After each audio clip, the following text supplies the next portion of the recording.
The night was wild and dark. The sea was angry, with huge waves crashing everywhere.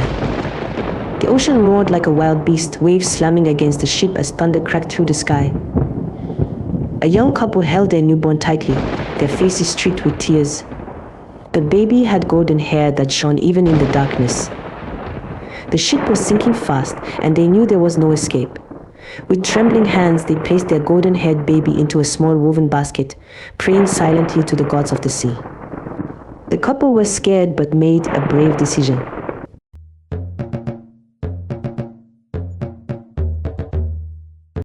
"The gods of the sea will protect you," the mother whispered, her voice trembling. Kissing her baby one last time, the father gently placed the baby in a small basket, and they pushed it into the water just before a huge wave swallowed the ship. The basket floated away with the baby, her cries blending with the howling wind, while the ship disappeared beneath the waves.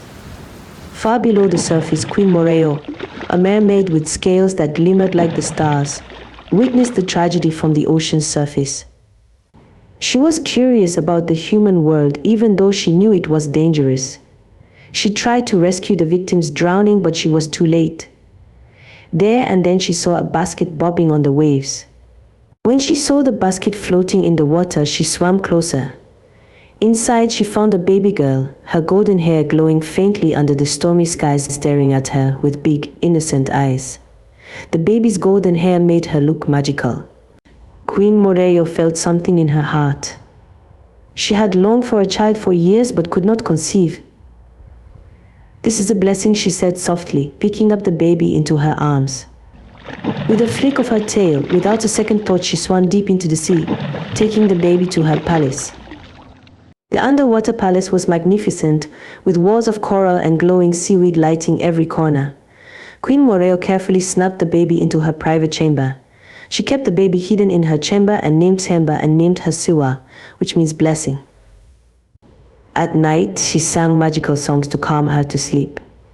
Enjoying Sewa's journey? Don't forget to subscribe, turn on notifications, and stay tuned for more captivating twists and turns in this magical tale. But her secret didn't last long.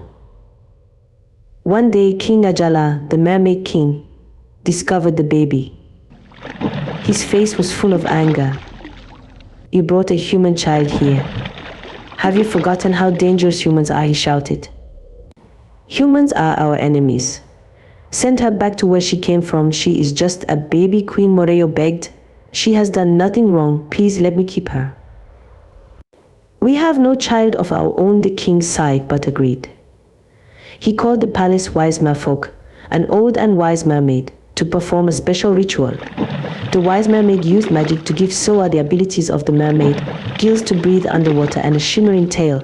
Yet, even with the magic, whispers spread among the mermaids. "She is not one of us," they said.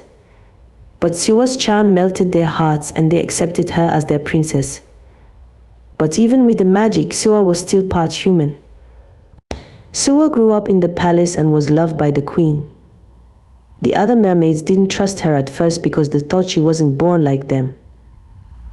But soon they started to like her because she was kind and special.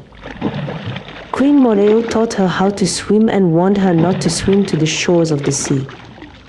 Sewa had a strange gift. Sea creatures of all kinds loved her. Dolphins swam around her playfully, jellyfish glowed when they saw her, and even the biggest whales and fierce sharks calmed in her presence and followed her when she sang. But something strange happened every full moon. Sewa's tail would change into legs, just like humans. Terrified, she would hide until her tail returned at dawn. She didn't understand why and dismissed it as strange magic and told no one. One night during a full moon, Sewa and her best friend Muna were playing near the coral fields. Suddenly, Sewa's tail started to glow and her emerald green tail begins to shimmer and dissolve, revealing human legs. Her face was a mix of fear. Muna screamed when she saw this. "You're a human," she shouted, running away. Sewa begged her to keep it a secret, but Muna's fear reached Queen Moreo. She rushed to the scene. The queen found Sewa crying and confessed the truth. She begged Muna to keep it a secret. If the others find out, they might harm her, she warned. Muna, though terrified, promised. That night, Queen Morayo told Sewa the truth. "You are not a mermaid by birth," she said. "I found you during a storm. The gods sent you to us. But you are my daughter, no matter where you came from." Sewa was shocked. Sewa's heart shattered. "Why didn't you tell me?" she cried. "We feared for your safety," Morayo replied. The mermaid would never accept you if they knew she loved the queen. But she couldn't stop thinking about the human world. After learning the truth, Sewa began dreaming of the human world, vast lands, bustling markets, and laughter echoing in the air. Her heart longed for it, yet she loved the underwater world and her adoptive parents. She felt torn. On her 18th birthday, guided by a mysterious melody, she discovered a sunken ship. Among the wreckage, she found a locket that glowed in her hands, and inside it was a picture of a man and a woman. The woman looked exactly like her, which made her wonder if they were her real parents. Sewa kept having strange dreams. She saw a big palace on land and heard a soft melody calling her to come closer. One night, she couldn't resist anymore. She waited till it was full moon and she swam to the ship and picked one of the dresses she found in her mother's language. She swam to the surface and wore the dress to look just like human. When the moon was full and her emerald tail had transformed into human legs, she stepped onto the shore with her human legs. For the first time, Sewa stepped onto land. Her legs started trembling. She was scared when she first got close to human on land. Everything felt new and exciting. People stared at her golden hair and kind smile. She followed the melody to a bustling village where she learned of a king and queen who had lost their child during a storm years ago. Something in her heart told her they were her real parents. Disguising herself as a village girl, Sewa made her way to the palace. Sewa entered the palace grounds, and the moment the king and queen saw her, they froze. The queen, with tears streaming down her face, whispered, "It's her. Our golden-haired baby." They hugged her tea, crying tears of joy. Sewa felt happy but also confused. She loved her human family but missed her mermaid mother. The reunion was emotional. Sewa learned of the betrayal that caused their shipwreck, an attack orchestrated by a rival king who wanted their kingdom's treasures. While Sewa was on land, trouble started in the sea. Fishermen were using dangerous nets that destroyed the coral homes of the mermaids. The mermaids blamed humans and grew angry. Queen Morayo sent a messenger to bring Sewa back. "You must return," Morayo said when Sewa came. "Only you can help us." Sewa realized she was the only one who could connect the two worlds. Sewa returned to the human world and begged the king, her father, to stop the fishermen. The king listened and ordered his people to stop using harmful nets. But the wicked king, King Okonkwo, who once tore the ship years ago, saw this as a chance to start trouble again by setting their kingdom up. He sent his men to attack the mermaids, hoping to capture them and steal their magic. The humans and mermaids prepared for war. But Sewa didn't want fighting. But the wicked king kept threatening the mermaids, so Sewa used her gift to call sea creatures to protect the mermaids.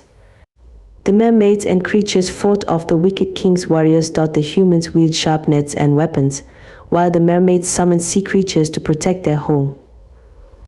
Standing between the two sides, Sewa shouted, "We don't need to fight. We can work together." She convinced the kings to sign a peace agreement. The humans promised to protect the sea, and the mermaids agreed to help the fishermen find food without harming the ocean. The two worlds slowly became friends. Sewa decided to live between them, spending time on land with her human family and in the sea with the mermaids. One night, under a full moon, Sewa stood at the shore. Her legs turned into a tail as she dove into the water. She smiled, knowing she belonged to both the sea and the land. The two worlds slowly became friends. Sewa decided to live between them, spending time on land with her human family and in the sea with the mermaids. Sewa's story became a legend, the girl who brought peace between humans and mermaids. Moral lesson: family isn't just about where you come from, but the love and connections you build. And true peace comes when we embrace both our differences and similarities. Kindly let me know where you are watching from. If you loved Sewa's story, don't forget to like, share, and subscribe to join us for more inspiring tales of love, courage, and destiny from the heart of Africa. Thank you for watching.